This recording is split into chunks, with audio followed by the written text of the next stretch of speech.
Every single year, I have the same criticism for the Game Awards, and that is this isn't an award show. It's a 3.5 hour showcase with a few trophies being handed out along the way. But this year felt so much worse because according to tracking site videogamelayoffs.com, over 8,500 employees were laid off in 2023, the same year many of us have branded one of the best of all time. So I want to address why so many developers feel that this show doesn't actually care about the industry. And I want to start with its creator, Geoff Keighley, seen here right after Kojima told him he loved him, not addressing layoffs during the show, which I tweeted would not happen over a month ago. The reason why I wasn't surprised is because even on his own personal Twitter account, I could only find one tweet all year where he acknowledged layoffs. And it was only to tell fans that despite layoffs, The Wolf Among Us 2 was still in production. So it wasn't really even about the people that lost their jobs. Now,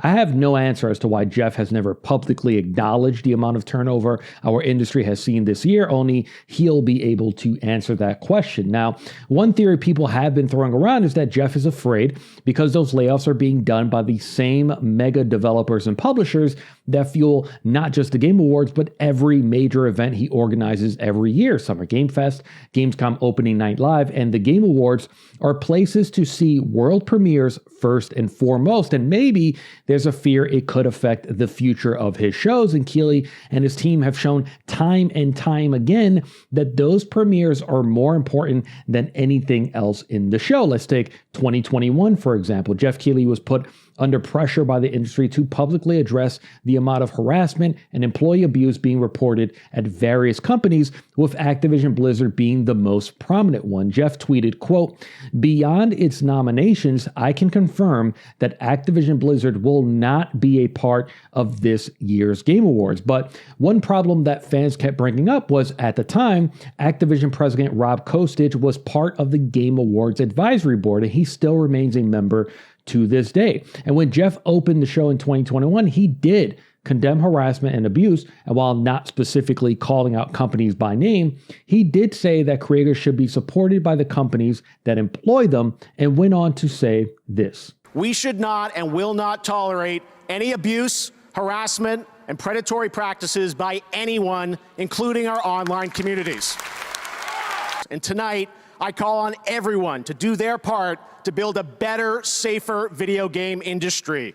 Speak out online, vote with your time and with your dollars, empower these world builders who are creating the future of all entertainment." That call on fans to vote with their time and dollars, to me, that felt like a genuine call to action against accused companies. But journalists were quick to call Geoff's message hypocritical because just 10 minutes after he called on everyone to do their part to build a safer industry, the worldwide premiere of Quantic Dream's newest game was shown, which ran counter to his message, since in 2018, 3 French publications came together to publish a story reporting that Quantic Dream fostered a toxic work environment where employees were subject to inappropriate behavior, sexist, and homophobic jokes. And while they won one of 2 defamation lawsuits against those French publications, the allegations were never proven untrue. And winning one of those cases brings those accusations much closer to the truth. And the crazy thing is, it happened again this year, twice. No Rest for the Wicked was debuted during this year's Game Awards, and it's the newest game from Moon Studios. But last year, VentureBeat's Dean Takahashi reported on what employees called an oppressive place to work, with one employee who said watching positive reactions to Ori was, quote, "actually part of my healing process because maybe my suffering was worth it because other people felt something." In the end, I mean, so many of us were burned out. The other was Game Science, the developer behind Black Myth Wukong, who debuted a brand new trailer. But just a few weeks ago, IGN's Rebecca Valentine and freelance writer Ki Hoon Chan published a story detailing Game Science's history of sexism, including a recent post from one of the game's technical artists who published a photo of a character with a comment that roughly translates into, "The snake spirit is different from what I imagined, but if I cover the bottom half with my hand, it's still possible to jerk off," which is astronomically disgusting. So many have called out the irony of condemning harassment, but continue to offer one of the biggest stages in gaming to companies accused of toxic work environments. And I would actually like to circle back to the Game Awards Advisory Group, which is mainly composed of members that help guide and advance the mission of the Game Awards. While some members have rotated in and out, such as Google's Phil Harrison, who was added in 2019, but lasted about as long as Stadia. Some members or companies have been there since the very beginning in 2014. That includes Sony, Rockstar Games, Valve, Xbox's Phil Spencer, Hideo Kojima, Nintendo's Doug Bowser, EA's President Laura Miele, and Yves Guillemot, CEO and co-founder of Ubisoft, a tiny French company that recently had 5 of its former executives arrested in connection with a sexual harassment allegation investigation. In subsequent years, additions that are part of the current board include Activision, which I pointed out earlier, AMD CEO Dr. Lisa Su, Tencent SVP Stephen Ma, and in 2020, they added Mark Merrill, co-founder of Riot Games. And what's notable about this is that in 2018, Cecilia D'Anastasio published a story on Kotaku detailing sexism at Riot Games. A gender-based discrimination class action suit was filed shortly after, and in 2021, Riot Games agreed it would pay $100 million in settlement, which was recently approved May 2023. So this means Merrill was appointed to this board 2 years after that initial report and lawsuit, and still remains as a member after that $100 million settlement. So you can see why it's hard for fans to take Jeff Keighley at his word when members of the current board are running companies accused of sexual harassment and misconduct. Now, according to the website description, the Game Awards Advisory Board helps guide and advance the mission of the Game Awards, and some have implied that they have the power to control parts of the show, including scripts, and, for example, asked Jeff not to address layoffs, but there's no evidence to draw those conclusions, and I feel like Jeff's 2021 harassment acknowledgement kind of throws a bit of water on that theory. Also in 2021, during a Reddit AMA, Jeff Keighley said, quote, "I'm proud the show is made independently. We are not controlled or owned by any of the gaming or media companies." But when you look at the makeup of the board, it's mostly large developers and publishers, with Kojima sort of standing alone as the sole creator. And this is a change I would like to see. This board needs more developers to advocate for the awards portion of the show. If Kojima is allowed to serve and still receive awards, there's no reason why other creators couldn't be brought on to act as a louder voice on behalf of developers, since they know better than most the hard work it takes to create these games. So fans are being told that the Game Awards is a night dedicated to all the hardworking developers around the world that work tirelessly every single year to deliver us this entertainment we all love so much, but the actions of the show do not match these words, as it spends more time talking about the future than acknowledging the year we are supposedly gathered to celebrate. And this is how Jeff expresses the show, a night meant to celebrate our industry, like in this clip he posted during this year's rehearsal. Check it out. Hopefully a fun night to celebrate our love of video games. Of course, the awards are a big part of the show. The awards are a big part of the show. Can we actually run that clip one more time? The awards are a big part of the show.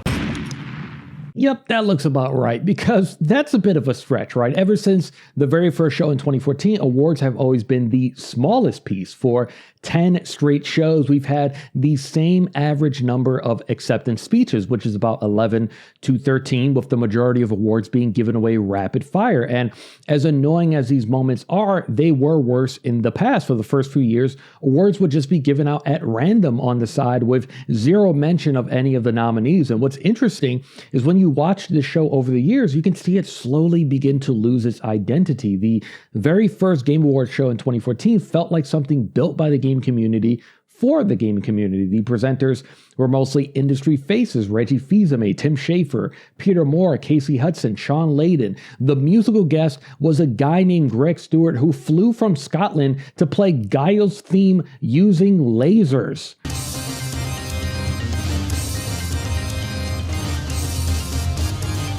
It felt like a closer representation of our industry, and everyone else was invited to watch along. But as time went on, more and more Hollywood actors were brought on to give away trophies. Some, it felt, were brought on to advertise a recent project like this year's Fallout cast. But sometimes it does feel like pandering, like gaming is the more successful younger brother of Hollywood, but it feels like the Game Awards is trying so hard to prove to the entertainment world, like, hey, look at us, we're cool too. We got Al Pacino for some reason to give out an award. And 2020 was kind of a tipping point with the majority of awards given away by Hollywood personalities. This year, I thought Timothée Chalamet was invited as part of a marketing push for his upcoming Wonka film, but no, he really was just brought on to give out the night's most important award. It sometimes feels like the Game Awards are ashamed of the many great personalities within our own industry. Like, we're seeing a massive influx of games being adapted to film and TV, but I don't expect we'd ever see the Oscars show us the same respect and invite Kojima to give out an award. And as the show grows in popularity, more and more time has been allocated to selling advertisements and world premiere trailers. And as a viewer, it feels like the Game Awards look at awards as time they can't sell for an advertisement or a CG trailer for a game that comes out in 4 years. This has resulted in awards being cut out alongside acceptance speeches. For several years, there was a Student Game Award that no longer exists. There was also Global Gaming Citizens, highlighting people who use the power of games to create positive change in their communities. That no longer exists. The Industry Icon Award, which was created to honor people whose contributions have left a lasting impression on the industry, only lasted 5 years. Last year, Jeff claimed they are working on some plans, including an idea to make Industry Icon its own show, but we've heard nothing since, which is a shame because I feel like that award was one of the most important. Every year, it feels like awards are being rushed through at a faster pace in order to get back to ads. This year, award recipients were given just 30 seconds to accept their award, and Wrap It Up music began playing after about 40 seconds, resulting in some really bad moments right from the very beginning. Christopher Judge, who famously made an 8-minute speech last year, was part of this opening bit where Wrap It Up music began playing immediately as he was speaking. Funny joke, big audience laugh. But then that was followed by Neil Newbon actually being played off while giving an emotional speech. Developers work tirelessly on these games for years, and acceptance speeches are a moment that celebrates and validates that hard work and gives them an opportunity to thank fans and their team alike. And some of the best speeches in Game Awards history were delivered because the recipients were given the time to deliver them, like seeing the pure joy of the Innersloth team as they accepted awards for Among Us, or this raw emotional speech from Ryan Green after winning for That Dragon Cancer, an autobiographical game based on his family's experience with their son Joel's battle with cancer. Video games mean something to us, but they mean a heck of a lot more to the people who invest years of their lives creating them. This year gave us one of those moments, and since it was an introduction, it wasn't cut off. It was Abu Bakr Salim who revealed that creating Tales of Kenzera helped him process the grief of losing his father. Check out this video that went viral when the award show ended, showing a Wrap It Up message on the prompter as Larian founder Swen Vinke was dedicating the Game of the Year award to team members they lost during the game's development. Rushing through awards looked even worse this year beside bloated segments such as the Gonzo skit, celebrity presenters who spoke longer than the award winners, and Hideo Kojima's OD, which had its own 8-minute dedicated segment complete with an elaborate entrance, all to basically tell us nothing about this game. And Jordan Peele's entrance and him talking about his excitement was awesome, but it all looks bad because of how rushed the awards were. Look, the Game Awards is 100 times better than what we used to get at Spike TV, where the media was never taken seriously, gamers were always the butt of the world's cringiest jokes, and winners were announced via body-painted female models. But I do agree it still has some work to do to ensure devs are properly celebrated, and I don't think the solution is to get rid of world premieres. They're still the primary reason people tune in, and airing acceptance speeches for all 31 awards is unrealistic, but I think there are solutions that can be introduced to achieve a better balance. might make another video about that, not really too sure. But I think overall, developers just want a show that does a better job of not only acknowledging them, but being a champion and advocate for the difficulty of video game creation. Some may say the solution is to go watch shows like BAFTA or the DICE Awards, which I think gamers should be tuning into in greater numbers, but I don't think that's an end-all solution, and there's no reason why we shouldn't ask for better representation from a show that pulls in a bigger audience than most entertainment award shows combined. Now, before I go, I want to share that there are definitely moments in Game Awards history that took the time to shine a spotlight on the amazing people who build these games. And I want to share 3 of my favorites, and they all happened in 2015. Greg Miller stepped on stage to receive the award for Trending Gamer and thanked environment artist Nicole Tan, which became a springboard for him to thank all game creators around the world while recognizing the difficulties of game development. After Metal Gear Solid 5 won the award for Best Action Adventure, Jeff stopped the show to reveal why Hideo Kojima was not allowed to attend, and in front of millions, he advocated for the creator and proceeded to expose Konami in their wrongful treatment of him. If you don't know this story, I'll link to a Twitter thread I put together down below.